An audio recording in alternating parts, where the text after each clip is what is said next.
சாட்சிகள் அந்த நிறுவனம் செய்ததால அந்த கேஸ்ல வந்து விடுதலை. அந்த அமெரிக்காக்காரர் அந்த கேரளாக்காரர் கூப்பிட்டு மணியன்பிள்ளையை கூப்பிட்டு பேசி கேட்டாராம், எப்படி நீ நுழைஞ்ச அதை சொல்லு, உன் மேல எனக்கு எந்த கோபமும் இல்லை, நான் அவ்வளவு நாய் 50 நாய்க்கு அந்த வீட்டுக்குள்ள காவலுக்கு போட்டிருந்தேன், ஆனா எப்படி நீ உள்ள வந்தேன்னு மட்டும் எனக்கு சொல்லு, நான் வேணா உனக்கு 500 ரூபா கொடுத்துறேன், கேஸை வாபஸ் வாங்குறேன் அப்படின்னு கூப்பிட்டு கேட்கிறாரு.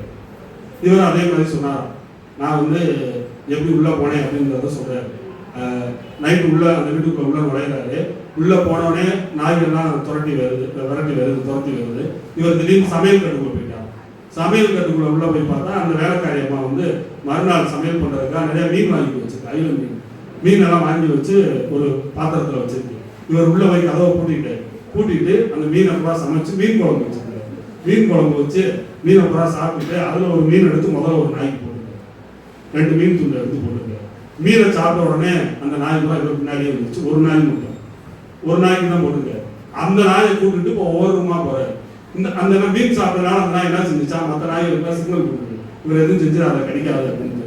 ஒரு வீட்டுக்கு வந்த கெஸ்ட்டை சுத்தி காட்டுற மாதிரி கூப்பிட்டு போய் காமிச்சிருக்கோம். ஒரு வீட்டா இந்த நாய் பின்னாடியே 40 நாய்கள் வந்துட்டே இருக்கும்.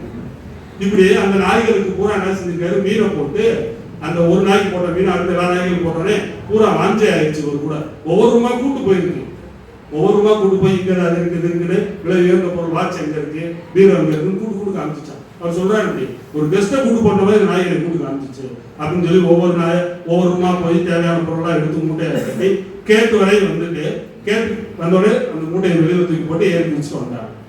இதுதான் நாங்க நடந்தது அப்படின்னு சொன்ன உடனே இப்ப இதுவரைக்கும் நீங்க கேட்டதுல முக்கியமான விஷயம் இல்லை, அந்த புத்தகம் சொல்ற முக்கியமான விஷயம் என்னன்னா அடுத்ததான் இருக்கு. இப்ப ஏன் அந்த வீட்டுக்காரர் வந்து அப்படி கேட்டாரு அப்படின்னா, அந்த மணியன்பிள்ளை கேட்டுக்காரு, ஐயா இதான் நடந்துச்சு, அந்த மீனை தான் நான் போட்டேன் அப்படின்னு. எதுக்கு நீங்க அதை விசாரிக்கிறீங்க அப்படின்னு.